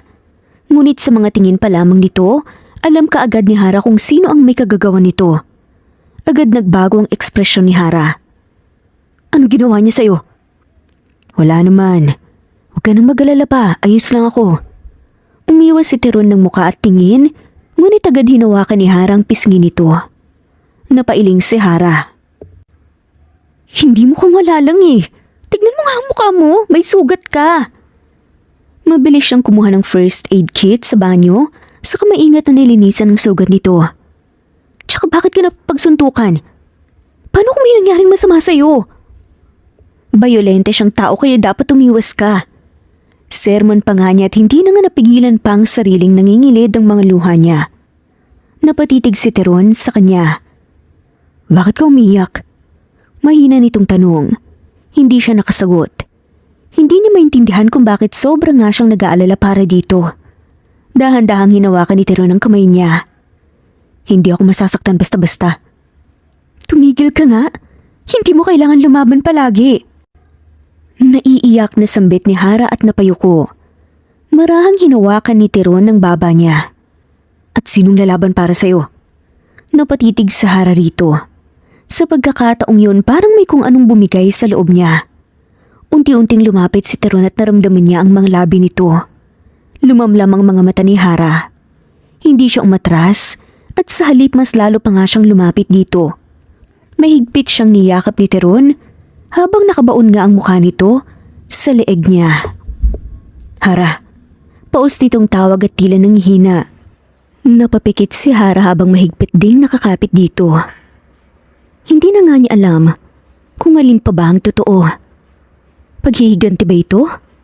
Unti-unti na talaga siyang umiibig. Samantala umuwi si Michael ng gabing yun na lasing at sugatan. Pagkapasok niya sa apartment, agad siyang sinalubong ni Arya. Michael? Anong nangyari sa'yo? Saan ka ba talaga nanggaling at ngayong gabi ka lang nakauwi? Gulat na tanong nga nito. Ngunit hindi sumagot si Michael. Sa halip bigla na nga lamang niya itong hinila at hinalikan ng agresibo. Nagulat na nga lamang si Arya ngunit tubungon din, kalaunan. Huwag mo akong daanin sa mga matatamis mong halik, Michael. Ani nga ni Arya matapos ang halik. Hara. Paulit-ulit na tawag ni Michael habang nakapikit at kayakap si Arya. Natigilan si Arya. Unti-unti siyang napalayo rito. Ano? Doon lang tila natauhan si Michael. Napatingin siya kay Arya. Sa sandaling yun parang wala nga siyang maramdamang kahit na ano. Hindi ito si Hara. Hindi ito yung babaeng handang tiisin lahat para sa kanya. Hindi ito ang babaeng pinangakuan niya sa harapan ng altar. Michael, bakit binabanggit mo ang pangalan niya? Ngunit tumalikod lang siya tuminumulit ng alak. Mas lalo lamang nagsalubong ang kilay ni Arya habang nakatingin sa likod nito. Kinabukasan muling bumalik si Michael sa bahay nila ni Hara. Hindi siya nakatulog buong gabi. Kailangan niyang makita si Hara. Kailangan niyang malaman kung ano talaga ang relasyon nito sa lalaking yun. Ngunit pagkapasok niya ng bahay, agad siyang natigilan at tila familiar ang eksenang to. Nasa kama si Hara, kasama ang lalaking sinuntok niya kahapon. Masaya silang nag-uusap. Hindi naaalala ni Michael kung kailan huling nakita niyang ngumiti ng ganun si Hara. Ngunit ang tuluyang sumampal sa katotohanan sa kanya ay ang nakita. Ang marahang paghawak ni Teron sa mukha ni Hara at halikan nito. Direkta sa harap niya. Parang may kung anong nabasag sa loob ni Michael. Nanigas siya habang nakatingin ang dalawa. Doon niya tuluyang napagtantong totoo ang kutob niya na pilit niyang binabaliwala. At mas lalong nakaramdam siya ng selos at sakit sa puso dahil nakikita niya sa mga mata ni Hara na hindi na ito nakatingin sa kanya, kundi sa iba. Nanatiling nakatayo si Michael sa may pintuan. Hindi niya alam kung bakit parang nawalan siya ng pandinig sa sandaling yun. Ang tanging malinaw sa kanya ay ang kamay ni Teron sa bewang ni Hara at ang paraan ng pagtugon ni Hara sa halik nito. Mabilis na palingon si Hara nang maramdaman ang presensya ng tao. Nanlaki ang mga mata niya nang makitang naroon si Michael. Ngunit bago pa nga siya makapagsalita, marahas ang sumugod nga si Michael. Ano bang problema mo? Galit na sigaw nga nito sa kahingila si Hara palayo kay Teron. Nagulat si Hara sa ginawa nito at ginawa ng dati niyang asawa. Michael! Tila nabigi si Michael. Malakas ang suntok nga ni Michael kaya napailing nga ang muka ng binata. Ngunit tila hindi pa rin sapat yun para kay Michael. Muli itong sumugod at paulit-ulit na sinuntok si Teron. Anong ginagawa mo sa asawa ko? Nanlilisik ang mga mata nito kay Teron. Napaatras si Hara sa gulat at hindi niya akalaing aabot sa ganoon si Michael. Tumigil ka na! Ngunit tila nababaliw nga si Michael. Nanlilisik ang mga mata nitong napatingin kay Hara. Hindi ka pwedeng magkaroon ng ibang lalaki. Galit nga nitong sigaw. Ngunit nang sandaling bumaling si Michael kay Hara dahil sa pagiyak nito mabilis na nakabawi si Teron. Marahas itong sinuntok si Michael sa sikmura saka itinulak palayo. Napaatras si Michael habang hinihingal. Nanlilisik ang mga mata nitong tumingin kay Teron. Isa pang hawak mo kay Hara. Puputulin ko ang kamay mo. Malamig na sabi ni Teron habang pinupunasan ng dugo sa labi. Nanigas ang panga ni Michael. Mas bata ka pa sa akin at ganyan ka na magsalita? Pinapalayas na kita Kahapon at nandito ka pa rin? Sigaw niya. Mabilis niyang tinignan si Hara. At ikaw, ano bang ginagawa mo ha? Bumabawi ka ba sa lahat ng ginawa ko, Hara? Ganun ba? Gumaganti ka ba? Pero imbes na magsalita si Hara, mas concerned pa nga ito kay Teron. Napasinghal si Michael nang makitang agad nilapitan ni Hara si Teron para tulungan nga itong makatayo. Maingat na hinawakan ni Hara ang mukha ng binata. Teron, nag-aalala nga niyang bulong. At ang simpleng pag-aalalang yun, mas lalong nagpabaliw kay Michael. Hindi niya matanggap na talagang may relasyon na nga si Hara sa ibang lalaki. Hindi totoo to. Hindi mo siya mahal. Kilala kita, Hara. Ako ang minahal mo ng ilang taon. Sigaw pa nga ni Michael. Tahimik lang si Hara habang nakatingin dito. Pagkatapos marahan ngang napayakap si Teron mula sa likuran ni Hara. Parang may kung anong bumagsak sa dibdib ni Michael nang makita yon. Hindi mo pa rin ba matanggap? Maayos na ako ngayon. Nawala ka na, Michael. Bakit ka pa kasi bumalik? Para sirain ulit ako? Hindi pa ba sapat na hiwalay na tayo? Mahinang tanong ni Hara at puno ng suklam. Napailing si Michael. Alam mo na palagi akong bumabalik sa iyo, Hara. Kahit sabihin ko na hiwalay na tayo, asawa pa rin kita. Pilit nga itong tumawa kahit halatang nanginginig ang boses. Nagsiselos ka lang, kaya ginagawa mo to. Huwag ka nang gumanti pa. Dagdag pa nga nito. Natatawang napailing si Hara. Michael, hanggang ngayon ganyan pa rin talagang tingin mo sa akin? Tao din ako, Michael. Nasasaktan at nagsasawa rin. Malamig ngang sambit niya. Tumigil ka na sa pakikipaglaro. Panalo ka na, Hara. Papayag na ako magpaksal ulit tayo, ha? Tama ng pagpapanggap. Diretsong sabi ni Michael na parang kumbinsidong mangyayari yun at nawawalan na sa katinoan. Tahimik na napatingin si Hara kay Teron. Pagkatapos ay muli nga siyang tumingin kay Michael. May dahilan talaga kung bakit hiwalay na tayo. Mahihirapan lang ako sa divorce kung sakali. At higit sa lahat, hindi na kita mahal. Wala na akong pakialam kahit magsama ka pa ng 10 babae. Nanginginig man ang boses ni Hara na natili nga siyang matatag. Ang gusto ko lang, yung tahimik na buhay kasama si Teron. Napatingin si Teron kay Hara at tila natigilan nga ito sa mga sumunod na sinabi ng babae. Siya na ang mahal ko at siya na ang gusto kong pakasalan. Humigpit ang hawak ni Teron sa bewang niya na para bang nagkaroon ng kagalakan sa puso nga nito habang pinapakinggan ang matatamis na salita ni Hara. Parang sandaling nawalan nito ng hininga habang nakatitig kay Hara. Hindi, imposible. Ilang taon tayong kasal. Hindi mo kayang gawin sa akin to, Hara. Walang imposible, Michael. Dahil kahit ikaw, nagawa mong magmahal ng iba habang kasama mo ko. Parang sinampal ng katotohanan si Michael.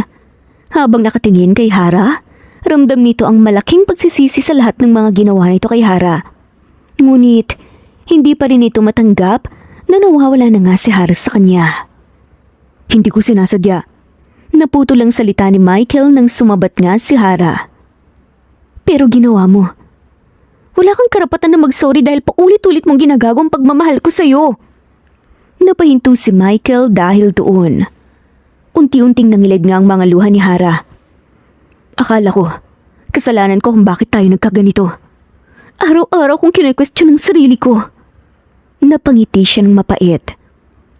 Bakit hindi ako sapat para sa'yo? Ako ba ang may mali? Tapos ngayon, na okay na ako, manggugulo ka na naman? Humigpit ang hawa ni Teron sa kanya. Di ba sinabi mo sa akin na losyang na ako? Na hindi ako katanggap-tanggap? Hindi makasagot si Michael, ngunit umiiling nga ito. Hindi naman sa ganun, Hara. Mapait na ngumiti si Hara. Okay lang, kasi may lalaki namang handa akong tanggapin kahit hindi ako magkaanak. Kahit pumangit pa ako. Napapikit si Michael at pumatak ang luha sa mga mata sa pagsisisi na nararamdaman niya. Kaya bumalik ka na sa babae mo. Hayaan mo na ako. Yun ang desisyon mo simula nang niloko mo ko. Tuluyang lumamlam ang mga mata ni Michael at sa unang pagkakataon, lumuhod nga ito sa harapan ni Hara. Gumalaw ang panga ni Teron sa inis. Please, hindi ko kaya, Hara. Alam mo ang mga sinakripisyo ko para lang maging tayo, di ba? Natatandaan mo ba? Huwag mo namang sayangin ang pinagsamahan natin. Paus nitong pakiusap habang nanginginig ang balikat. Napangisi si Hara habang umiiyak. Ikaw ang sumayang sa pinagsamahan natin, Michael. Hindi ako ang unang nagloko. Hindi mo ako mahal. Sanay ka lang na nandyan ako parati sa'yo. Alam mo na ikaw lang ang tanging nasasandigan ko, kaya panatag ka na babalik ako. Tahimik ang buong sala at tanging mga higbi lamang ang nangingibabaw kay Michael. Pinakalma ni Hara ang sarili. Alam mo kung anong pinakamasakit? Habang sinisira mo ko, mahal pa rin kita noon. Mahinang dagdag ni Hara. Tuluyang napayuko at nawalan nga ng lakas si Michael. Umiwas ng tingin si Hara. Umalis ka na. Ngunit mabilis itong napailing. Ayoko. Michael, ano ba? Ayusin natin to. Ihiwalayan ko si Arya, babalik ako sa'yo. Ngunit wala nang reaksyon si Hara. Dapat, noon mo pa ginawa yan. Dapat nung una pa lang hindi mo na sana ako niloko. Ngayong okay na ako tsaka ka bumalik. Mapait siyang ngumiti. Hindi makasagot si Michael. Nanlalaki at namumula ang mga mata nang dahil sa iyak. Tahimik na tumangulang si Teron sa mga bodyguards sa labas. Agad na pumasok ang mga to. Ilabas niyo siya. Walang laban si Michael nang bigla siyang hinawakan. Hara, please, huwag mo kong iwan. Umiiyak niyang sigaw habang kinakaladkad palabas.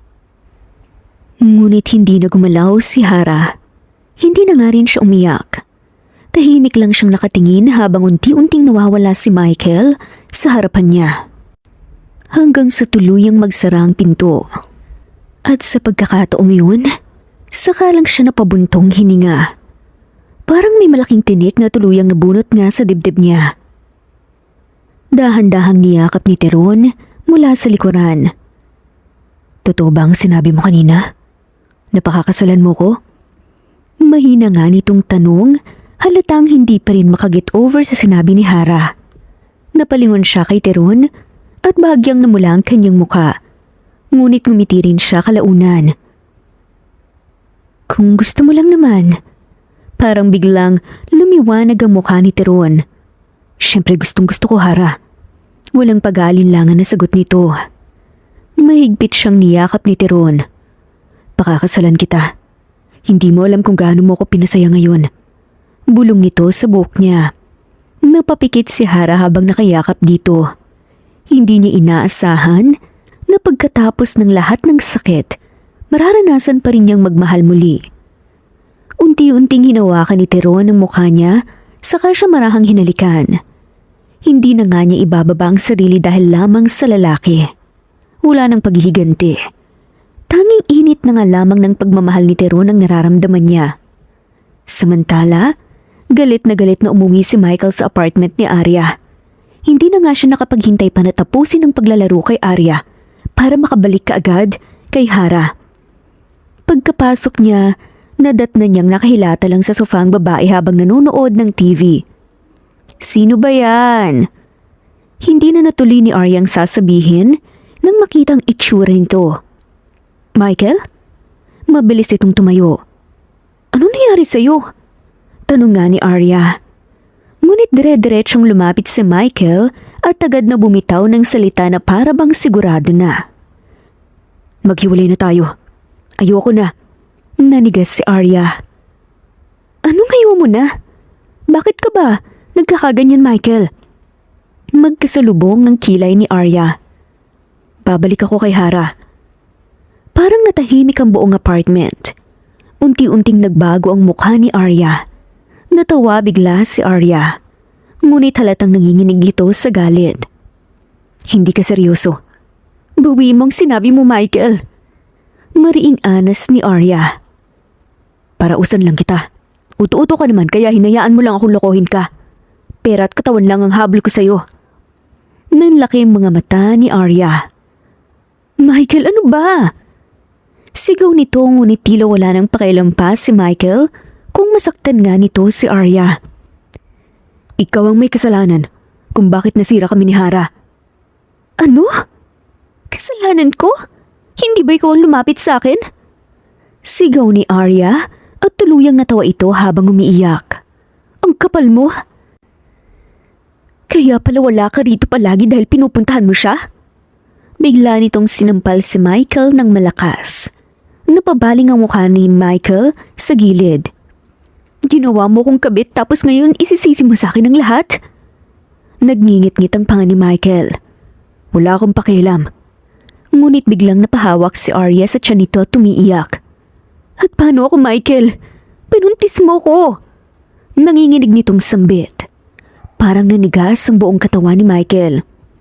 Oo, buntis ako at ikaw ang ama. Sigaw ni Arya habang umiiyak. Napaatras si Michael. Hindi. Ayoko magkaanak sa'yo. Paano nangyari? Kung nag-iingat naman tayo, nagsisinungaling ka lang. Hindi makapaniwalang tanong ni Michael. Ngunit muli siyang sinampal ni Arya. Hindi mo pwede akong takbuhan. Huwag mo kong pagbibintangan na nagsisinungaling.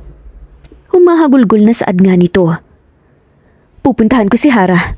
Sasabihin kong tigilan ka na niya. Galit na galit nitong kinuhang bag at agad na lumabas. Pinigilan ito ni Michael, ngunit hindi na nga siya pinakinggan ng babae. Walang choice si Michael kundi habulin si Arya. Pagdating nila sa bahay ni Hara, agad na bumaba si Arya at pumasok na sa bahay ni Hara. Nagulat si Hara sa kasalukuyang nag-iimpake ng mga damit kasama si Teron na nagtataka sa biglang pagsulpot ng babae. Anong ginagawa mo dito? Galit na lumapit si Arya. Layuan mo si Michael. Sigaw nga nito habang umiiyak. Natawa ng bahagya si Hara. Alam mo bang nagsinungaling siya sa'yo? Hindi kami hiwalay ni Michael nung naging kayo. Magkasama pa rin kami sa bahay. Niloko ka rin niya kahit sabihin na pinili ka niya kesa sa akin. Seryosong saad ni Hara. At sakto namang dumating si Michael. Arya, tumigil ka. Ngunit bago pa nga ito makalapit, muli na naman itong sinampal ni Arya. Sinungaling ka talaga. Lahat binigay ko sa'yo. Pamilya ko? Tapos pinili kita. Alam kong may mali pero nagpakatanga pa rin ako dahil mahal kita. Nanginginig na sabi ni Arya. Napayuko ito habang hawak ang tiyan. Panagutan mo ko. Hindi ko to kayang palakihin mag-isa. Ayokong mabuhay ang anak ko sa broken family. Tahimik na nakatingin si Hara sa kanilang dalawa. Lalo na sa sinapupunan ni Arya. Doon na-realize ni Hara na nagdadalang tao nga talaga si Arya. Lumamlam ang mukha ni Hara sa isipan na sa ibang babae pa magkakaroon ng unang anak si Michael. Bumaling ang tingin niya kay Michael. Pakasalan mo siya. Nanlaki mga mata ng lalaki. Anong sabi mo, Hara? Nahihibang ka na ba? Galit na tanong nito. Magiging tatay ka na. Sinabi mo noon sa akin na ayaw mo ring maranasan na maging broken family ang magiging anak mo. Dahil alam mo ang pakaramdam na walang kinikilalang ama. Panagutan mo siya dahil yun ang nararapat. Malamig na sabi ni Hara. Naalala bigla ni Michael ang masakit na nakaraan. Gusto niyang bumuo ng pamilya kasama si Hara. Nangako siyang magiging complete family sila. Dahil yun ang isang bagay na hindi niya naranasan. Napayuko si Michael at napaiyak na nga lamang sa gulong pinasukan niya. Ramdam niya na hindi nga siya babalikan ni Hara. Dahil bukod nga, sa mahal na nga ito ng lalaki, sinira na nga rin ito ang tiwala ni Hara. Ngayon kailangan niyang tumino at magpakalalaki para sa magiging anak niya. Lumipas ang mga buwan at tuluyan na ngang nakalipat si Hara sa bahay ni Teron. Hindi niya maitago ang pagkabigla nang nakatayo sa balcony ng napakalaking glass house nito sa tabi ng dagat. Kita mula roon ang tahimik na alon at kulay kahel na langit habang papalubog ang araw. Hindi pa rin talaga ako makapaniwala. Mahinang sabi ni Hara habang sambit nga at pinagmamasdan ng tanawin. Bigla siyang niyakap ni Teron mula sa likuran. Mainit ang katawan nito habang nakasandal ang baba sa balikat niya. Masasanay ka rin. Napangiti si Hara, ngunit napailing. Parang panaginip pa rin eh. Hindi to panaginip. Sagot ni Teron bago siyang marahang hinalikan sa pisngi. At malapit na nga rin kitang maging asawa officially. Napalingon si Hara rito. Sigurado ka na ba talaga sa akin? Diretsahan niyang tanong. Hindi biro ang kasal, Teron. Bata ka pa. Agad nagkasalubong ang kilay ng lalaki. Adult na ako, tigilan mo nga ako. Natawa bigla si Hara. Isa pa, noon pa man, pangarap na talaga kitang maging asawa. Mahina ngunit seryosong dagdag pa nga ni Teron. Natahimik si Hara. Gusto ko kasi, first girlfriend ko na, ay huli ko rin. Napangiti si Teron habang nakatitig sa mga mata niya. Ikaw lang naman ang gusto ko mula noon hanggang ngayon. Unti-unting uminit ang pisngi ni Hara. Ang cheesy mo talaga. Pero kinikilig ka, diba? Nakangising sambit ni Teron. Tahimik lang ang paligid habang magkahawak ang mga kamay nila. Wala nang sakit. Makalipas ang ilang buwan, mas naging maingat si Teron sa kanya. Hindi na siya halos pinapayagang mapagod. Teron, kaya ko namang magtrabaho. Reklamo niya, minsan habang pinapanood itong ayusin ang mga pagkain niya. Deserve mong magpahinga. At kailangan healthy ka. Simpleng sagot nito. Napakunot si Hara. Bakit? Diretsahang tumingin si Teron sa kanya. Para magkaroon tayo ng baby. Biglang natahimik si Hara. Unti-unting bumaba ang tingin niya sa sarili. Pero, paano kung hindi na talaga ako magkaanak? Agad na lumapit si Teron at hinuwakan ang mukha niya. Huwag tayong susuko kagad. Malay mo, stress at pagod ka lang noon. Pero paano kung wala talaga? Nangingilid ang luha niyang tanong. Ngumiti si Teron sa kinalikan ng noon niya. E di tayong dalawa habang buhay. Hindi niya akalain na may lalaking kayang mahalin siya ng ganito. Walang kondisyon. At sa wakas, dumating din ang araw ng kasal nila. Masaya si Hara habang suot ang puting gown at hawak ang kamay ni Teron sa harap ng altar. Ngunit mas lalo pang naging masaya si Teron nang malaman nitong buntis si Hara makalipas ang ilang buwan. Halos hindi siya nito pakawalan sa sobrang pag-iingat. Isang gabi habang mahigpit nga siyang yakap ni Teron sa kama, habang mahimbing itong natutulog, marahan siyang napangiti. Hinaplos niya ang buhok nito sa kabumulong. Salamat. Binigyan mo ulit ako ng dahilan para maniwala sa pagmamahal at maging meaningful ulit ang buhay ko. Mahigpit niyang niyakap ang kamay ni Teron. Sa pagkakataong yun, alam ni Hara na hindi na nga siya kailanman magiging mag-isa. Magiging tatlo na sila. Ang kwento ni Hara at Teron ay nagpapaalala na hindi sukatan ng pagmamahal ang tagal ng pagsasama, kundi ang respeto, katapatan at pagpiling manatili. Minsan, matapos tayong masaktan at mawala ng halaga sa sarili, darating ang taong magpaparamdam na karapat dapat pa rin tayong magmahal ng tama. Wakas.